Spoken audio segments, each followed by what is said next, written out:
Between March 11th of 2017 and March 13th of 2017, Alisa Summers thought she was living out the last few days of her life. She believed that the defendant, Trevor Summers, was going to kill her. And he didn't attempt one time to kill her during those days. He attempted twice.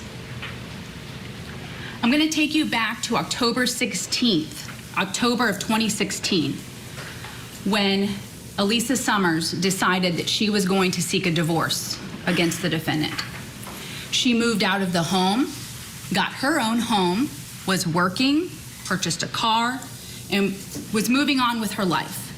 She was moving away from the marriage that she had been in for the last 16 years with the defendant. And they had 5 children together.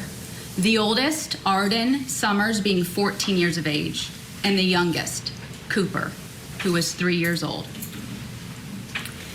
Alisa Summers, during that time between October and March, she obtained a restraining order, specifically in February of 2017, just 2.5 weeks before the March incidents occurred. She obtained a restraining order, a protective order, where the defendant knew he was not to be near Alisa Summers or her home. But on March 11th of 2017, he ignored that protective order, and he proceeded to utilize his 12-year-old and 14-year-old's feelings about the divorce. They're typical teenagers who were upset that their parents were going to get divorced, that their family was going to change. And he played on their feelings with that, and he convinced them to help him get into her home in the early morning hours of March 11th of 2017. The Friday before, March 10th of 2017, Arden Summers, the 14-year-old, and Brennan Grady, 5 and 7 years old, were spending the night with Alisa Summers. And the plan was, once Alisa and Brennan Grady went to sleep, Arden was going to help her father get into the home so that he could come and talk to Alisa and try to convince her to come back home so their family could be a family once again. Landon and the defendant proceeded to drive to the area where Alisa Summers lived and parked in a parking lot just down the street from her home. Surveillance footage captures Landon walking down the street towards his mother's home. Surveillance video footage captures the defendant walking down the street, walking towards Alisa Summers' home, that he knew he was not supposed to be there. Shortly thereafter, you see Arden and Landon walking away from the victim's home. You don't see Trevor Summers walk away from the victim's home. The state submits that the evidence will show Trevor Summers entered the bedroom window that Arden had left open for him. He proceeds to enter Alisa Summers' home while she is sleeping in her bedroom with her 5-year-old and 7-year-old, Brennan Grady. And you will see the text messaging that continues between Arden and Landon and their father, the defendant, about what he's doing in the home of Alisa Summers and how he is going to try to wake her up and convince her to come back home. But that's not what happened. You are going to get to hear from Alisa Summers. You are going to hear what happened in that home the early morning hours of March 11th of 2017. You're going to hear that she woke up to some person she could not see in her dark bedroom. She begins screaming, "Who is here? Who is in my room?" And as soon as she hears the defendant's voice, she knows exactly who it was. She starts throwing things at him and screaming. Brennan and Grady are in the bed with her. The defendant takes her feet, pulls her out of the bedroom and down the hallway into the family room. Brennan and Grady are waking up, seeing what's happening, They realize what's happening. They're concerned for their mom. They're crying and upset. And the defendant tells Britt and Grady to go back in the bedroom. For hours then, the defendant has the victim in her family room. Alisa tries multiple times to run out the front door, and every time the defendant overpowers her with his weight and size. She is trying to keep Britt and Grady calm. So every time they yell from the bedroom, "Mom, are you okay? Is everything okay?" She's like, "I'm fine, kids. Everything's okay." Because she's worried about them. Around 4:20 a.m., you're going to see the defendant's Pacifica minivan come driving by from the parking lot was down the street towards Alisa Summers' home. When Arden and Landon are sitting in the minivan from the early morning hours around 12:30 until 4:20 when the minivan is being seen moving towards the victim's home. They're texting their father, and he's texting them back. He's saying, "I need more time with her. I need more time." All right, that's the beginning of the opening statement from the prosecution. We'll be rolling it all out this morning, and then we'll hear from the victim herself as she takes the stand. Let's talk about this case with criminal defense attorneys Daryl Stallworth, who's in Oakland, California, and Maria Barlow is in Chicago, Illinois. Good morning to both of you. Daryl, this one seems like there's a lot of evidence for the state of Florida against this defendant. What's your overall take on this case as we embark on playing this one out? It's a sad example of the tragedies that exist with volatile relationships. This is a elevated family law dispute that turned into a criminal behavior. I suspect we're going to hear from the defendant. We're going to find out that he's got some personality disorders. He's narcissistic. He's controlling. I believe he's going to try to create his own narrative, which is quite different than what his wife or ex-wife is going to talk about. So it's going to be a really sad insight into problems in a relationship, in a family, and the defendant going too far and doing the things that he did. I think he's got something in his mind that's going to play out different, but it looks like it's going to be a pretty straightforward case that's going to be clear and convincing. It's just going to be a matter of how long it takes. And Maria, at some point, the defendant does decide to take the reins. He was going back and forth, representing himself in pretrial motions. He's firing attorneys, right? And when the temptation is there, his ex-wife is on the stand, he takes over because he wants to confront. And to Daryl's point, this is a real look into domestic violence and the horrible nature of that controlling behavior that we see so many times. Absolutely. And part of why he probably took over at that very moment, at that very point, is so he can continue to try to manipulate her, try to bully her on the stand. It's his time to shine. It's his time to get that one last punch in on her, albeit a verbal punch, right? Because he's able to cross-examine her. He's able to try to expose things that probably would not normally come out. But once the question's asked, the jury already has a thought about it. Even if the judge tells them to disregard that question, they're still already thinking about it. And it's his chance to continue to try to manipulate the situation with her and try to harass her on the stand, hopefully to break.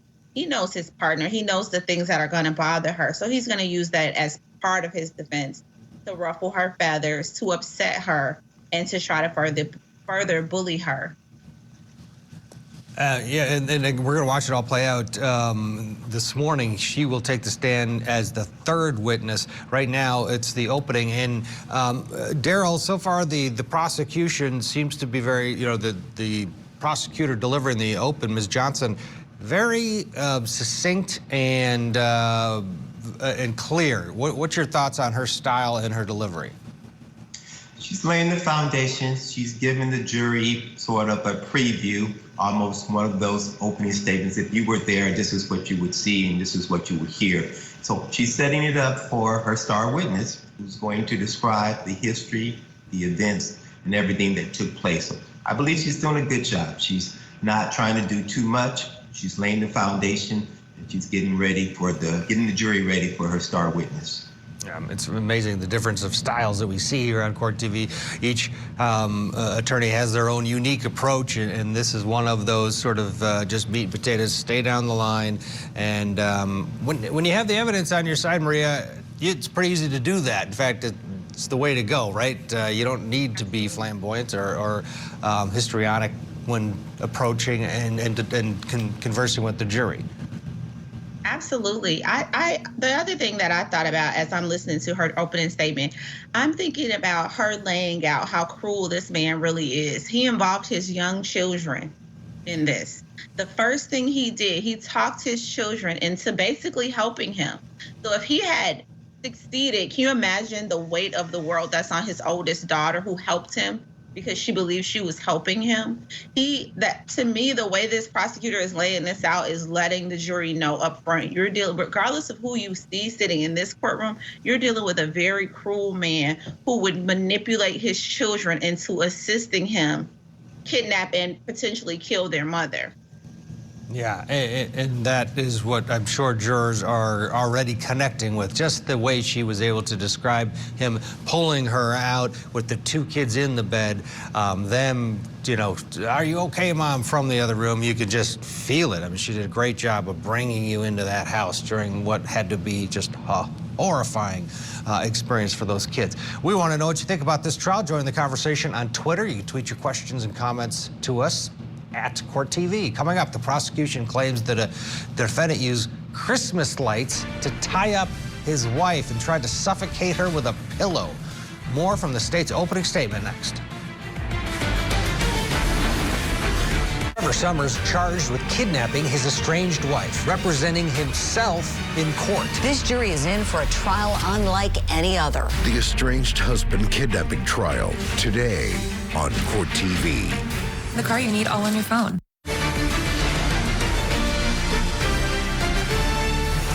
Welcome back. This morning we're watching the estranged husband kidnapping trial, which took place last week in Tampa. The defendant, Trevor Summers, was facing 2 counts of attempted murder in the first degree kidnapping. The victim in this case is wife Alisa Mathewson, who survived and is the state's star witness. Let's get you back into court where we left off. The state delivering their opening statement. They take the jury through those early morning hours of March 11th, 2017. So you'll see video footage where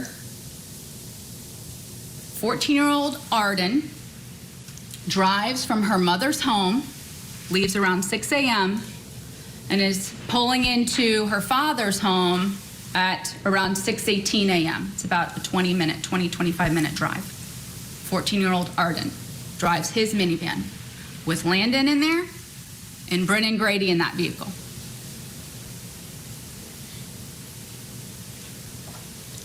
The children remain at his home that day. There's some text messaging. They're asking, when are you and Mom coming home? All the while, the defendant has Alisa Summers tied up in her home, in her bedroom, where he is talking about he's going to leave. He needs to leave. He's going to catch a boat to go to an island. She is hogtied at points. She is tied with Christmas tree lights, tied down to her bed with rope. He would come into the room, leave, and come back. When she would be able to wriggle out at times, he would tie her down with more ropes. You will hear from Alisa Summers. She will take you step by step what happened those hours on March 11th of 2017 in her bedroom.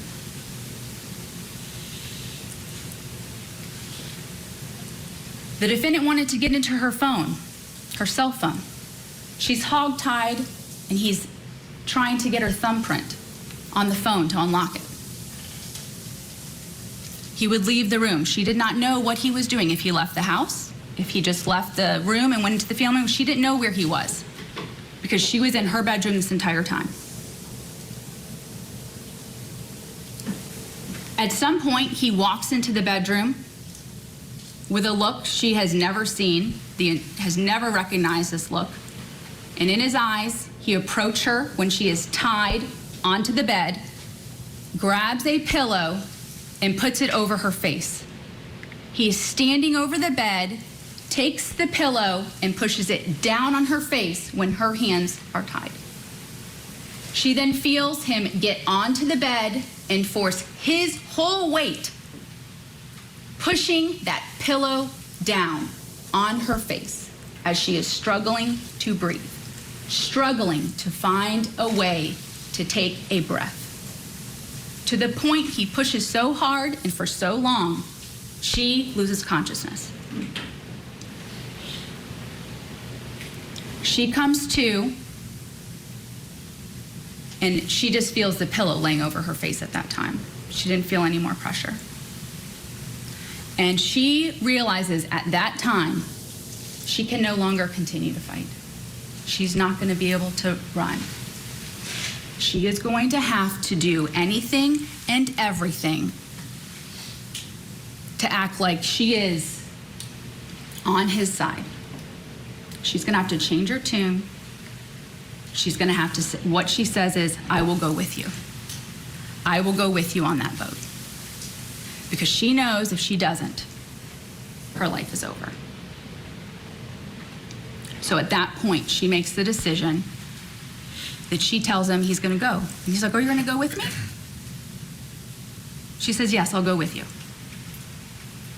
He packs her bag. He packs her suitcase. He had to tie her up. He had to tie her up to get in the car, to get in her car. He didn't have a car there because the children had already taken it to his house. So he takes her keys to her vehicle, puts her in the car, tied up with her hands behind her back, with a blanket draped over her so no neighbors would see, and puts her in the passenger side of the vehicle. He then drives the both of them towards his home, and they stop at a Walgreens. He parks at that Walgreens, enters the Walgreens while Alisa Summers is left in that passenger vehicle. She is able to maneuver her hands that are tied behind her back to open up the passenger door. She jumps out of the car yelling and screaming for help as the blanket falls off the back of her.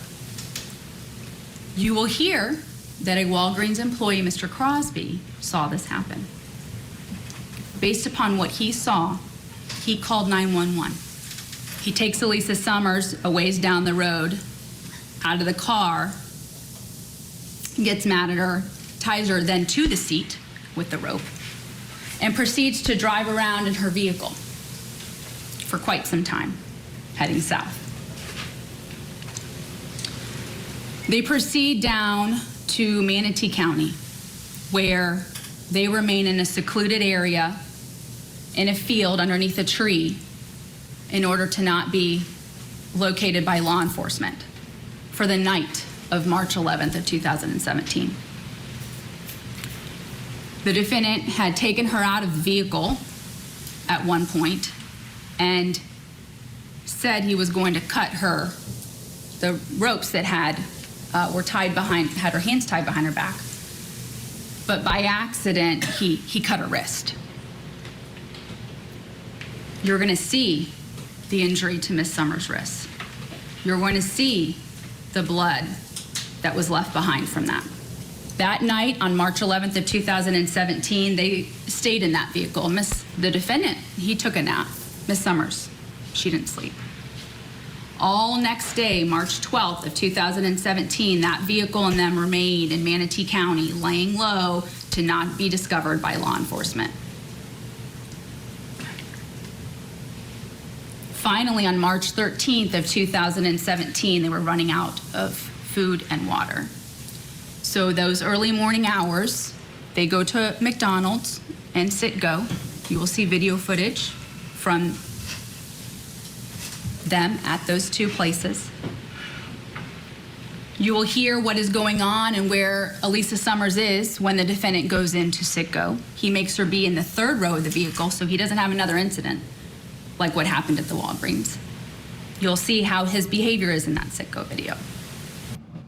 Coming up, the prosecutor details claims the defendant used Christmas lights to tie up his wife and tried to suffocate with a pillow, and continues this odyssey of what happened next. We'll pick it up right where we left off.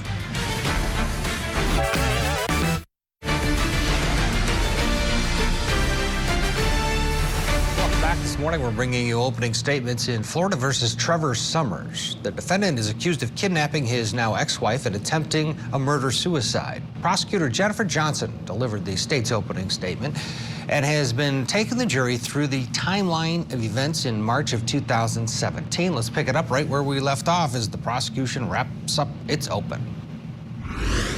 They proceed to Anna Maria Island, where he is telling her, we need to look for a certain color flag. That's where this safe house is going to be for this boat that you have agreed to go on with me. They drive around. They're not able to find the color of the flag that he told her, but he knows where this other safe house is going to be in Little Harbor, the Ruskin area. And when they're over in the Little Harbor area, they're continuing to talk, and he's like, you're really gonna go with me? And she says, well, I would really rather stay here with the children. She's gonna test the waters. Can she maybe convince him? She tells him, I promise, if you let me stay with the children, I will not call the police. I promise you I will not call the police. So he starts considering letting that happen, or so he tells her.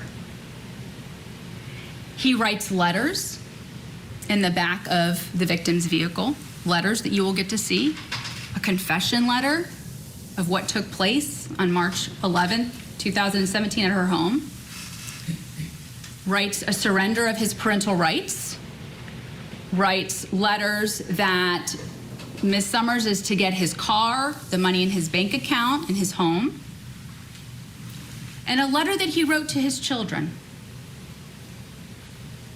A letter that he wrote before the second attempted homicide incident. You will get to see that letter. You will get to make the determination what kind of letter that was. He takes the rope that she was tied up with and proceeds to pull it around her neck. Alisa Summers, while her hands are tied, she's able to stop it as he is trying to pull that rope and strangle her around her neck. The second attempted first-degree murder charge. You're going to get to see shortly thereafter what Alisa Summers' neck looked like. You're going to get to make the determination what was happening in the vehicle at that time. While the defendant has this rope around Alisa Summers' neck, he notices what he thinks is an undercover marked unit. He jumps into the front seat and begins to drive a ways down the road to a home that is on stilts and pulls in underneath their carport. He says, I'm gonna lay my life down for you, and he begins to cut his neck. As law enforcement surround the vehicle, pull Alisa Summers alive from that vehicle, pull the defendant from the vehicle, place him down on the ground, and detain him while they provide aid to his neck. Alisa Summers is in shock, is grateful that she has been found. She has just been through Lord only knows what. She provides an interview with law enforcement. She is photographed. Items are taken from her. Swabs are taken from her. She is taken to the crisis center where a sexual assault exam, a sex bat kit, a rape kit is performed on her.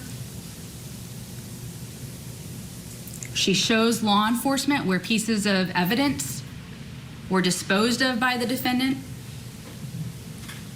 The state would submit to you that that is all evidence that corroborates what Alisa Summers is going to tell you on the witness stand. The defendant is taken to Tampa General Hospital, where he receives treatment for his self-inflicted wound. And at that hospital, he is read his Miranda rights, and he admits to some of the incidents that occurred between March 11th and March 13th. You will get to hear that recording and the admissions that the defendant makes on that recording. The admissions like he allowed Arden to let him in to Alisa Summers' home the early morning hours of March 11th of 2017. The admission that he was trying to suffocate Alisa Summers with a pillow. She was mouthing off, and I told her I could end this right now. Well, I was just being an ass and, pretending like I could suffocate. But she is tied up at this point. Yeah, she's tied up.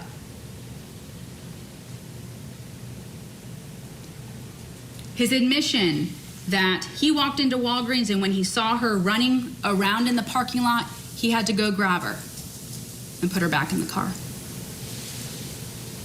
And he thought that a Walgreens employee saw him and was probably calling 911. You'll hear him admit to the writings that he made in the car. The writings, the confession letter, the writings to his children.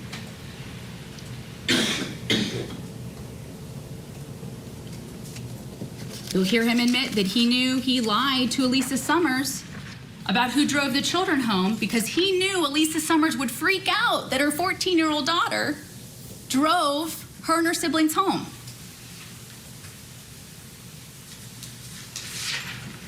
But what he told law enforcement was he didn't do this.